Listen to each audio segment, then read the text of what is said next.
Essai analytique sur les lois naturelles de l'ordre social, ou, du pouvoir, du ministre et du sujet dans la société. De Louis-Gabriel Ambroise de Bonald. Chapitre 6. Quatrième partie. De l'état variable de société, ou du système des individus, système de l'homme, et de l'état fixe ou du système des familles, système de la nature. Mais un effet très remarquable de l'hérédité des professions publiques est de rendre aussi héréditaires les professions domestiques ou arts mécaniques, et de mettre ainsi les familles qui exercent le même métier dans un corps ou corporation, comme la nature elle-même continue le même métier dans la même famille, institution parfaite connue dans la monarchie égyptienne, et adoptée sous le nom de maîtrise ou jurande dans tous les États chrétiens. Cette loi est le moyen le plus efficace que l'administration puisse employer pour surveiller et contenir, par le pouvoir un peu dur des maîtres, une jeunesse agreste et grossière, que la nécessité d'apprendre un métier soustrait de bonne heure au pouvoir paternel, et que son obscurité dérobe au pouvoir politique. On peut regarder la suppression des maîtrises comme un coup mortel porté à la société par ce philosophisme ignorant et perfide qui depuis longtemps en vouloir à toute fixité pour pouvoir plus aisément détruire toute perpétuité, tout ordre. C'est donc avec raison que Montesquieu, disant plus vrai qu'il ne pensoit, a donné l'honneur pour mobile au gouvernement constitué.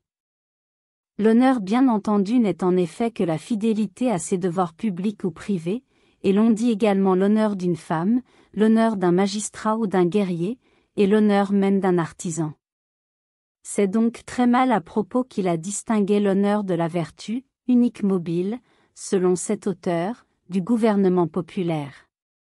Cette erreur, relevée par Mably et J.J. Rousseau, qui remarque avec raison que la vertu doit avoir lieu dans tout État, a eu des suites graves, et a égaré, dans notre Révolution, bien des hommes vertueux, dont les vertus employées comme les talents à soutenir un mode de choses essentiellement vicieux, n'ont servi qu'à ordonner le désordre, faire mépriser les talents, et calomnier jusqu'à la vertu.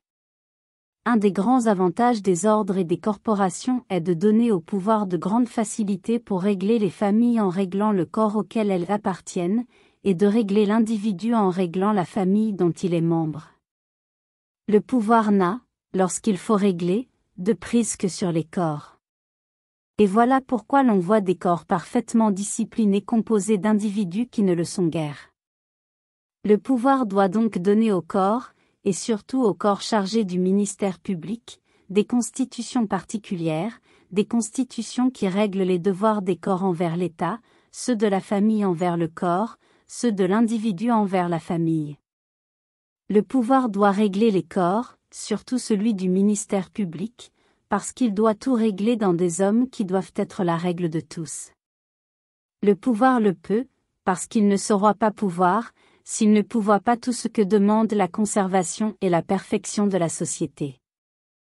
Il a existé en Europe une constitution particulière de l'ordre politique, connue sous le nom de chevalerie, qui n'a cessé qu'à l'établissement des troupes soldées, et de la magistrature acquise à prix d'argent. Institutions récentes qui ont séparé deux fonctions naturellement inséparables et jadis réunies, et qui ont soldé aux dépens du fisc ce qui est toit, et qui doit être attaché à la propriété de la glèbe.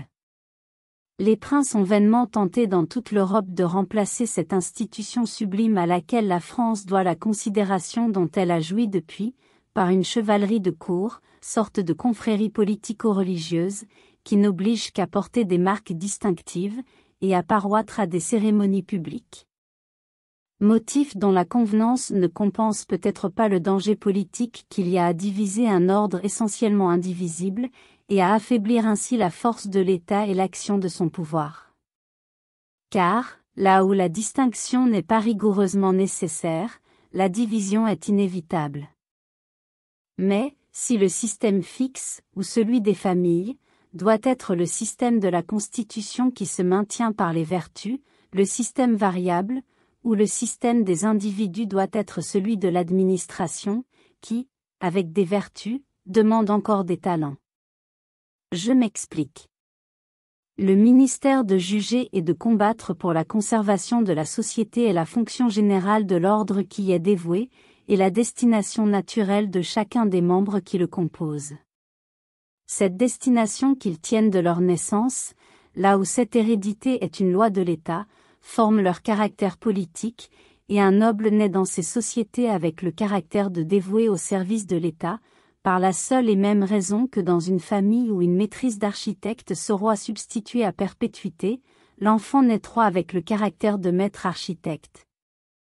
Ce caractère ou devoir de servir l'État dans la fonction de juger et de combattre, ne demande pour les rangs inférieurs de cette milice, que des vertus, celle de l'obéissance surtout, la première et la plus facile de toutes, puisqu'elle s'accommode à tous les caractères, comme à tous les tempéraments. Mais les grades supérieurs demandent des talents, et ne doivent pas plus être héréditaires que ne le sont les talents. Un État populaire ne connaît aucune fixité, pas même dans le devoir, et comme il a fait un législateur d'un maître à danser, il renvoie un général au métier de comédien, ou à celui de brasseur de bière. Mais l'État monarchique donne souvent dans l'excès opposé et rend héréditaire des grades de fonction qui ne doivent être que viagés. Cet abus s'introduisoit en France, non dans les lois qui, même pour une place inférieure de la fonction de juger, vouloir que le fils qui succédoit à son père reçût l'approbation de la compagnie, et de nouvelles provisions du gouvernement. Mais dans les usages, et à dater de la vieillesse de Louis XIV, il semble qu'il s'établisse peu à peu, une succession presque régulière à des places importantes de l'administration de l'Église ou de l'État, qui au roi finit par devenir patrimonial et entrer, comme autrefois, dans des partages de famille.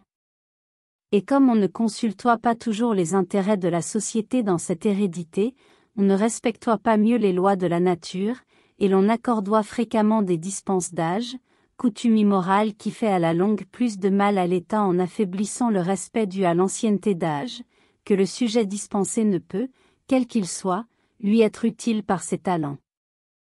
La perpétuité d'emploi important dans les mêmes familles a encore l'inconvénient de diviser l'ordre du ministère public en deux classes nécessairement opposées, l'une des familles qui obtiennent toujours, et l'autre des familles qui méritent quelquefois.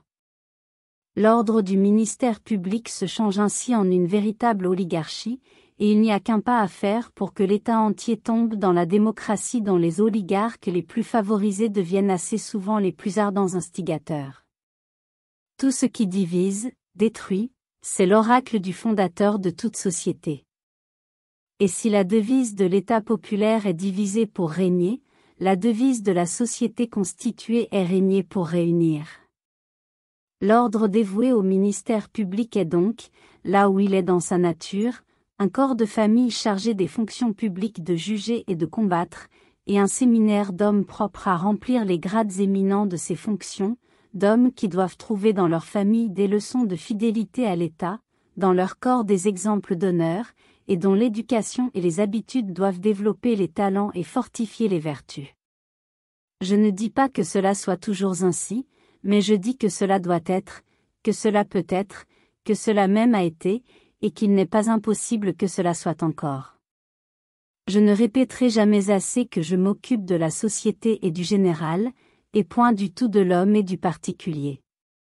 Ici se présente une réflexion importante. L'État populaire appelle au pouvoir tous les individus, et il l'expose, comme un prix, à la vue de toutes les ambitions. Merci d'avoir écouté cette vidéo. Si cette vidéo vous a plu, vous pouvez vous abonner gratuitement à la chaîne Coin Livre Audio. N'oubliez pas de liker avec le pouce vers le haut. Vous pouvez aussi me laisser un commentaire. À bientôt.